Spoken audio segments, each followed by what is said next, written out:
pa rin daw napapanagot sa batas ang ilang Pilipinong pari na sangkot sa pang-abuso sa mga menor de edad. Ang ilan sa kanila tila kinakanlong daw mismo ng mga obispo at nakabalik pa sa serbisyo. Nasa frontline balitang yan si Camille Samonte.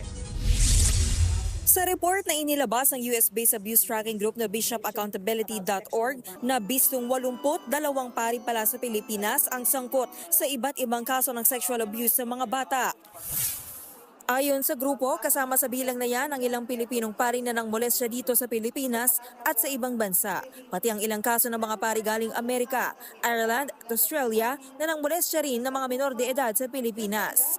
Sabi ng grupo, ilang dekada na ang tanda ng mga kaso, kaya may mga nakakulong na, naabswelto at ang iba naman namatay na. May 7 pari naman daw na pending pa rin ang kaso hanggang ngayon, pero aktibo pa rin sa mga simbahan, gaya sa Cebu, Pampanga, San Carlos at Butuan. Ayon sa bishopaccountability.org, hindi basta-basta napapanagot ang mga paring ito dahil kinakanlong at pinagtatakpan umano mismo sila ng mga obispo. They feel entitled to withhold information about sexual violence toward minors. They feel entitled to defend accused priests, knowing full well that those statements will discourage victims and witnesses. Wala pang pahayag ang mga dawit na pari, pero paglilinaw ng Diocese of San Carlos, naka-administrative leave at hindi pa bumabalik ang dalawa nilang pari na sangkot sa pang-aabuso ng menor de edad. Patuloy rin daw silang nakikipag-ugnayan sa mga otoridad at tiniyak nilang protektado ang mga biktima. Kinumpirma naman ng Archbishop ng Cebu na nakabalik na sa ministro ang 3 nilang pari na inakusahan ng sexual abuse. Dumaan daw sila sa required na legal at canonical process. Ayon naman sa Catholic Bishops' Conference of the Philippines o CBCP, mismong si Pope Francis na ang naghigpit sa patakaran para tiyakin na lahat ng institusyon ng simbahan ay ligtas sa mga menor de edad. Maghihigpit na rin daw ang CBCP sa mga paring Pilipino na pinapadala sa mga misyon sa ibang bansa para tiyakin na wala silang anumang record ng sexual abuse sa Pilipinas. Nagbabalita mula sa Frontline, Camille Samonte, News 5. Matagal na itong nangyayari sa Iglesia Katolika, Apostolika Romana. Itong problemang ito ng mga Katoliko, garapalan na. Kaya nga hindi na nakapagtataka na paunti ng paunti ang mga nagsisimba sa kanila. Kung hindi man lumilipat ng ibang relihiyon, marami dyan bihira nang magsimba. Yung marami dyan, pupunta na lang sa simbahan pag birthday na lang nila. Sabihin niyong sinungaling ako.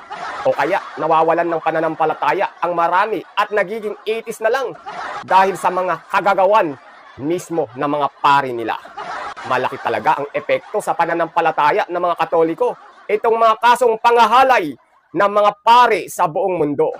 Kawawa yung mga paring vlogger na tagapagtanggol ng Iglesia Katolika, Apostolika Romana, na mga kabaro nila mismo ang sumisira sa kanila. Wala tayong magagawa dyan. Natigang mahina ang katawang laman. Sa isip nila siguro nung ginagawa nila yun, bahala na dyan, tira.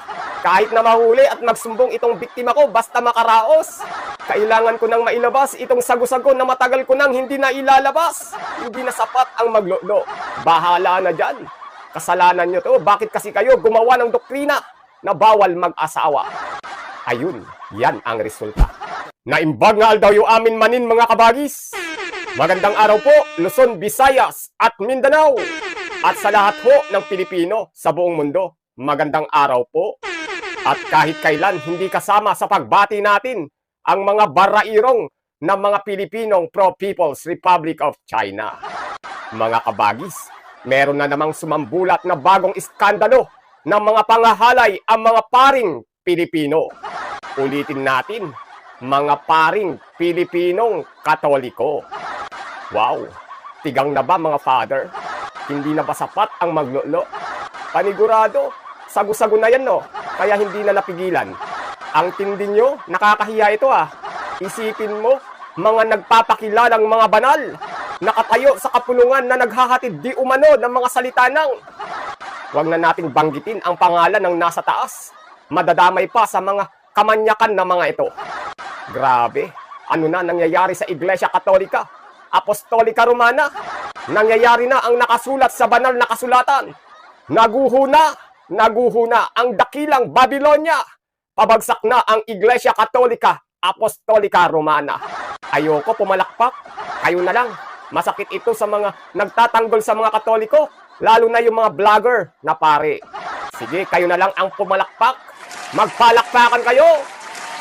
Hindi ako kasama sa mga pumalakpak Kadiri kayo. Pangahalay talaga ang kaso ng mga banal na paring ito. Hindi nga.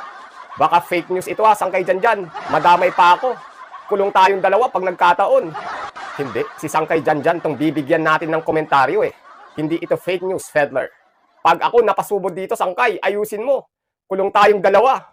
Mga kabagis, sure tong balitang ito. Nag-double check ako sa mga mainstream media.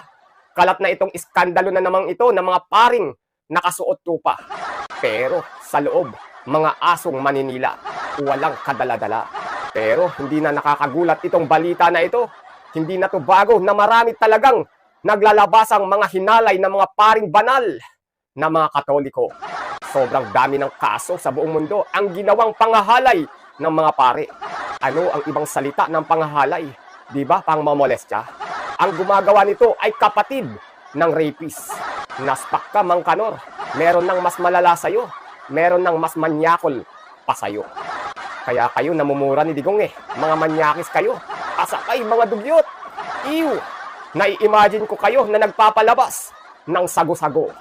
Mga kabagis, ang bibigyan natin ngayon ng punto, komentaryo, kritisismo at reaksyon ay ang video ni Sangkay Janjan patungkol sa bagong lumabas na balita na may bagong 82 kaso ng pangahalay na kinasasangkutan ng mga paring Pilipino.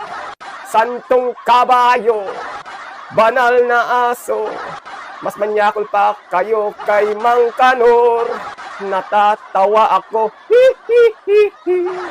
Lang ya. Napapakanta ako sa vlog na to. Palakpakan! Bago po tayo magpatuloy, hinihikayat ko po kayong i-like muna ang video ito. At huwag na huwag nyo rin pong kakalimutang pindutin ang subscribe or follow button. On nyo na rin po ang notification bell at piliin ang all. Pakishare na rin ho itong content na ito para mas marami pang viewers ang maabot ng video ito.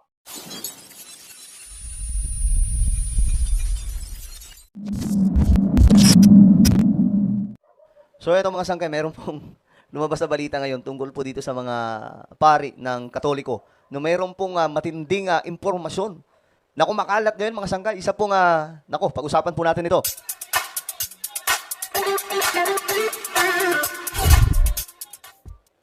So hello, what's up guys? This is me, Sangkay Janjan, and we're back guys sa ating YouTube channel. Sa ating vlog ngayon, at ayun nga po, pag-uusapan po natin itong medyo kontrobersyal na issue ng mga pari ngayon, mga sangkay. Lumabas po kasi ang isang balita tungkol po sa kanila. Ngayon, ito kasi ang balita. Medyo nakakatawa na nakakainis. Bakit ganito?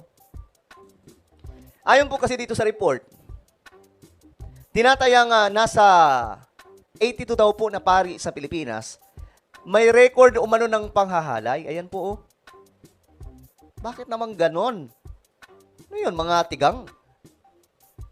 Hindi makapagtiis. Dapat, kung ganito na lang, hindi na nagpapari, di ba?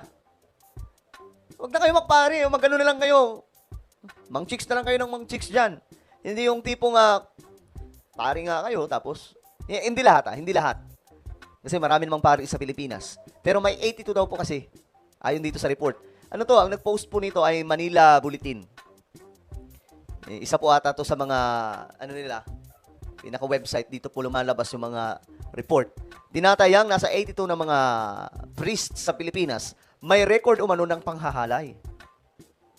Tahasang inilathala ng watchdog na bishopaccountability.org. Oh, ano to? Galing din ba to sa kanila? Ang umano'y 82 na mga pari sa Pilipinas na may mga, pang-aabuso. Ayan po, mga sangkay, oh. Naku po. Mga pa to? Mga minor pa, oh. Ang bishopaccountability.org ay isang grupong nagtatala at nagmumonitor ng lahat ng kaso ng pang-aabuso ng mga pari sa iba't ibang panig ng mundo. So, sa buong mundo kaya, ilan? Pero hindi po ito nakakatuwa. Sa totoo lang. Diba? Kahit pastor man yan o sino ministro, dapat hindi po ito ginagawa. Lalong-lalo na't kayo ay nagdadala ng salita ng Diyos. Diba? Dapat kayo nga yung huwaran. Kayo nga yung nagsasabi kung ano yung tama. Hindi yung tapos ang papalusot lang, ano yung palusot nila dito? Yung palusot ng yung sinasabing na demonyo yung kamay ko, gumalaw. Ganun ba yun? Pambihira mga sangkay. Ito sa Pilipinas lang to, ha? Ulitin ko, hindi na ito bago na problema ng simbahang Katolika. Sa isang pag-aaral noong 1950s, ayon sa The New York Times, na nasa 17,000 na mga minor de edad ang minolestya ng mga 6,000 na mga pare. Grabe. Tapos ako pa talaga ang sasabihin bulag nitong mga kasapi sa kulto ng mga rapist. Naka-eyeglass lang ako, pero hindi ako bulag na marami ng minor de edad sa buong mundo ang minolestya ng mga pare. Tanong nyo pa kay Digong eh. Krisis at trahedya na nga itong description ng mga dokumentaryo ng mga mainstream media sa nangyayaring ito sa Iglesia Katolika Apostolika Romana na pilit na tinatago di umano ng mga obispo. At walang magawa ang Iglesia Katolika na magbayad ng $million sa mga biktima ng mga paring manyakol. Kung dinaan nyo na lang sana sa lulo, di wala sana kayong problema ngayon. Kung hindi kayo naniniwala sa akin mga kabagis, kayo na mismo ang mag-search sa YouTube. Marami din, hindi lang marami, baha. Alam ko naman na bulag kayo eh.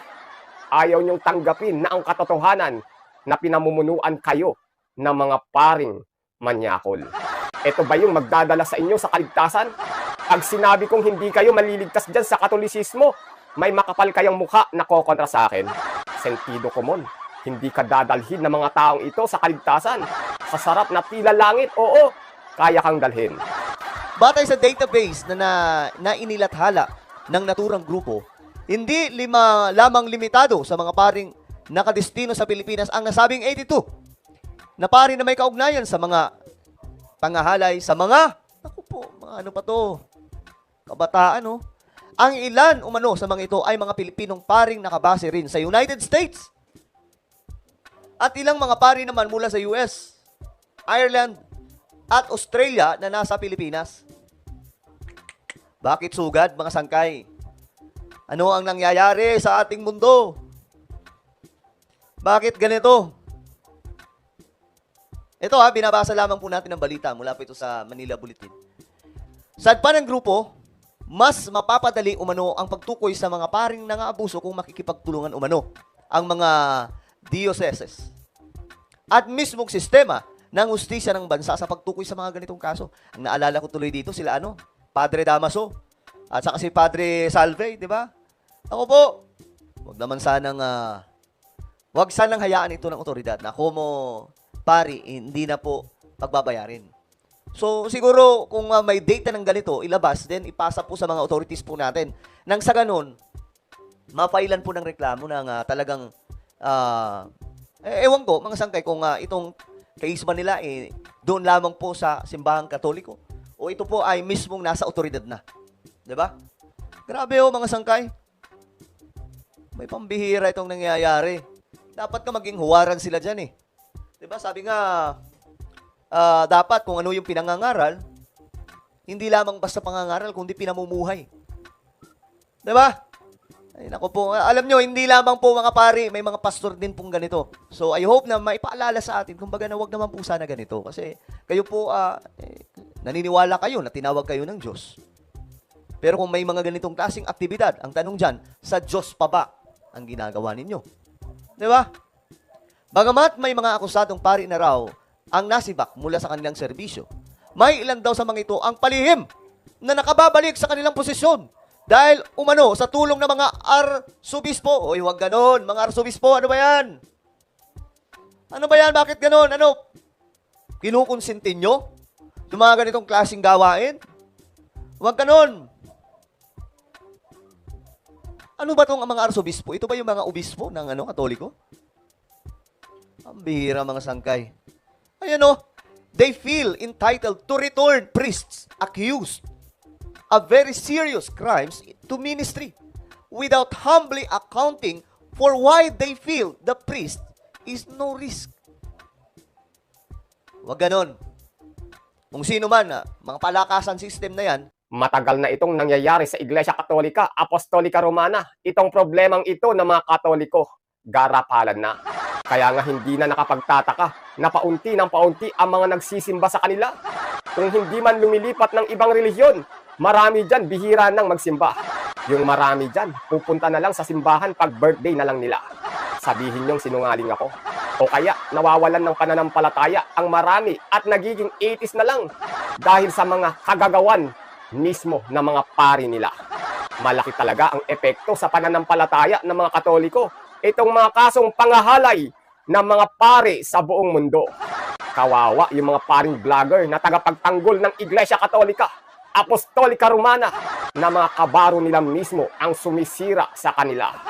Wala tayong magagawa dyan. Natigang mahina ang katawang laman. Sa isip nila siguro nung ginagawa nila yun. Bahala na dyan, tira! Kahit na mahuli at magsumbong itong biktima ko, basta makaraos. Kailangan ko nang mailabas itong sago-sago na matagal ko nang hindi na ilalabas. Hindi na sapat ang maglolo. Bahala na dyan. Kasalanan nyo to. Bakit kasi kayo gumawa ng doktrina na bawal mag-asawa? Ayun, yan ang resulta. Mga palakasan system na yan, akala po natin sa gobyerno lamang po nangyayari yan. Pati pala sa simbahan nila mga sangkay may ganito. Porkit malakas, okay na, di ba? May pambihira, wag ganun. Kahit sino pa yan, pastor o bishop or priest, mga pari, sana naman, yung mga namumuno, no, wag po idadaan sa palakasan. Alam nyo, kayo din po ang haharap niyan sa Panginoon pagdating po ng araw. Pagdating po ng white throne judgment, tatanungin kayo ng Diyos, di ba? Sasabihin ng Panginoon na, tingnan nga kung nandyan sa aklat ng, nasa listahan ng aklat ng buhay itong taong to. Pagdating doon, wala. Sasabihin ng mga pare, teka lang, Lord, nagangaral ako. Nagsasabi ako tungkol sa iyo mga salita, pero bakit wala doon ang pangalan ko, di ba? Biblical po yan, mga sangkay, di ba? Sinabi pa nga po, Lord, Lord. Teka lang, Lord, nangangaral ako ng iyong salita, nagpapalayas ako ng mga demonyo. Di ba? Bukas umano ang bishopaccountability.org sa mga gustong humingi ng tulong na may kaugnayan sa pang-aabuso. Ayan na ha. Mayroon pong nag-offer ng tulong. Ayan o. Pilipinas ang ikatlo sa pinakamalaking katolikong bansa sa buong mundo. Sunod sa Brazil at Mexico. O ayan ha. Yung mga gustong humingi ng tulong, bukas po ang bishopaccountability.org. Yung mga tingin nyo na dadali kayo, ewan ko mga sangkay, bakit nagkakaroon po ng chance na makagawa ng ganitong klaseng kalokohan itong mga paring to. Siguro, natitigang na sila kasi, di ba nga po, bawal sila mag-asawa. Di ba? Siguro, nademonyo yung kamay, gumalaw. Ganun po ata yun. Pero hindi po nakakatuwa na ganito. So sana, maasikaso po ito ng Katoliko. Mahirap yung ganitong klaseng issue. Naku po, masisira kayo dyan. Baka maglipatan sa ibang relihiyon yung mga miyembro nyo. Marami akong nakikita sa comment section na kapag ang topic is itong mga kaso ng pangahalay ng mga paring mga Katoliko, na kesyo daw bakit hindi na lang kasi payagan na mag-asawa ang mga pari at mga madre. Pero kapag pasasagutin natin ang Biblia na bakit bawal mag-asawa ang pari at madre, malalaman natin na natutupad lamang ang mga nakasulat sa banal na kasulatan, na upang makita mo ang mga nasa demonyo ay nagtataglay ito ng dalawang aral. Ano yung dalawang aral na yun?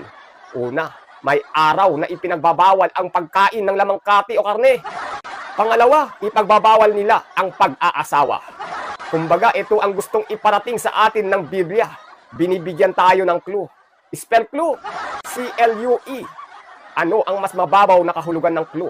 Design. Baka merong hindi tayo nasusundan Baka merong hindi nakakaintindi. Pag nakita mo sa isang relihiyon na nagtataglay sila ng aral na bawal mag-asawa, ito ay sign na sila ay sa demonyo. Dahil ang pagbabawal ng pag-aasawa ay aral ng demonyo. Palakpakan. Naguhuna ang dakilang Babylonia. Yun, bilang Pilipino, ano po ang masasabi mo sa mga nangyayari ngayon sa ating bansa? Malaya ka pong ilabas ang iyong matalino mong komento sa ibaba. Dapat ho may pakialam ka. Dapat po may bilang ka. Muli, kabagis, make sure na napindot mo na ang like, subscribe, or follow button. Kita-kits po sa susunod na videos. Adios.